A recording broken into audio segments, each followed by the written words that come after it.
Hi friends, this is Suzy, your gaming guru, here to help you solve the puzzle of level 3825 in Candy Crush Saga. If you find these videos helpful, I would ask that you consider liking and subscribing. That in turn really helps me out. So here we go, 16 moves to clear out 128 jelly and collect 2 ingredients. Ingredients are going to come from here and they have to drop down here. So we've got to get rid of at least this cake bomb. Well, actually, we've got to get rid of everything on this board because we've got jelly underneath everything on this board. And it's going to be tough because first we have to focus on the ticking time bomb set at 10 with more set to come down and getting rid of some of the barriers that we can, like the licorice swirls. But then there are some barriers we cannot get rid of, like these candy cane fences, and they make it difficult to reach in to get these cake bombs. So it's going to be a bit of a struggle, but if we can start out with some specials, that might help. Remember, we have to look at getting rid of the ticking time bombs. And again, tough stuff when we've got all these barriers in the way. Well, and that got set off where I wouldn't have really preferred it, but I wasn't paying attention to each and every tick of the conveyor belt, which is wrong on my part. I should. Let's take a look at these conveyor belts. This one goes this way. It terminates in green. The only other green is back over here, so it looks like this loops with this, and this comes over and loops with this. So we'll be able to see what the next colors are coming in.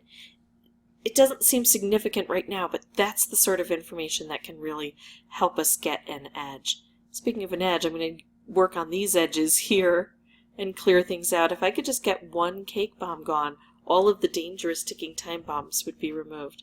I like this move. It does help over here. It takes out a couple of these. I'm going to go with the stripe instead because it's well aimed to take out quite a bit of this. Again, this does help here. Let's try this.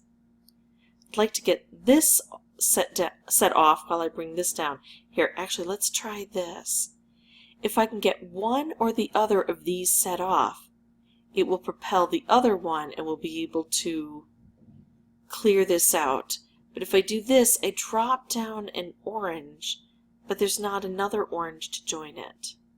So that's a problem. At this point in time, I have so few moves that if I can clear this once, none of the ticking time bombs are problematic because the new ones that drop down are higher than this number. So let's just contemplate this. If I do this and this orange drops down, are we going to get any more orange coming around? Not in time. Not with the numbers we have or the number we have on this particular bomb. But this is the only problematic bomb left now. This is close to getting cleared. But there's this guy right here that won't get cleared without a special. He won't get struck from the top. Only these two will get struck from the top if I'm looking at this correctly. I'm a little bit concerned I'm not looking at this correctly. I tell you what, ticking time bombs throw me off. Conveyor belts throw me off. I am not in a good element here right now. Oh, I see what I'm going to do. I'm going to take this and move it over here. It's going to connect these 3 orange, which are going to drop these 2 purple down to here. Connect this, hit this, which is going to strike here, and it's going to hit this, which is going to come back and strike.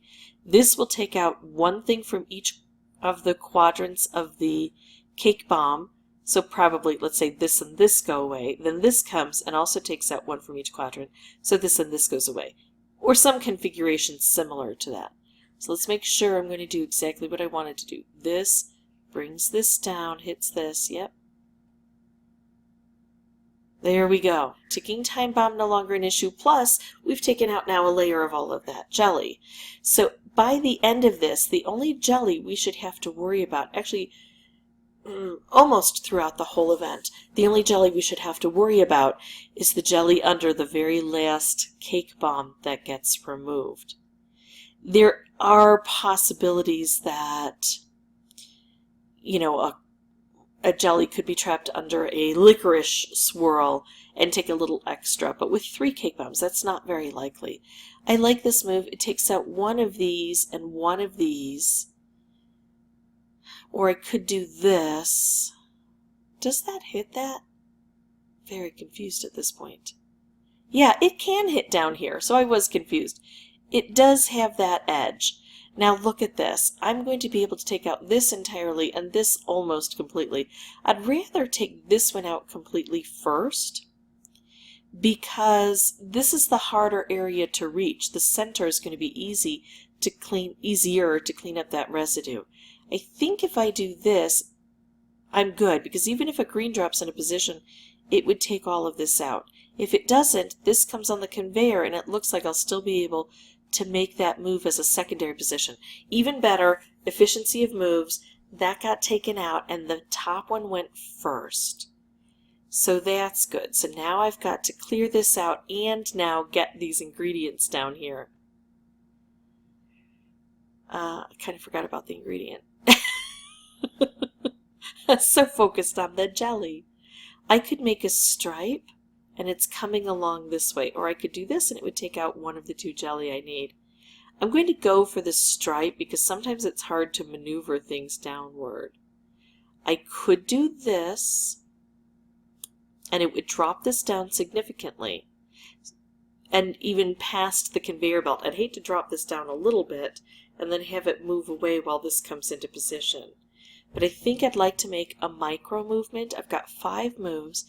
A micro movement is something that I hope is going to be so gentle it's not going to disrupt the board, so that I can do this and just get rid of that ingredient all the way. And that seemed to work out well for me because that's my last move there. So I was able to get this done on the first try, but it is complex, and working through how the board is set up and where things flow can mean the difference between succeeding and not succeeding. Remembering that you also have to bring down ingredients, that would help too. But I think, primarily one of the things that helped me most was looking at which of those cake bombs I wanted to have left on the board, and it has to be either the middle or the bottom one, and I think especially the middle gives us that opportunity to clear out that residual jelly quickest. If you have any questions or comments, please put those below, and as always, thank you so much for watching. Bye-bye.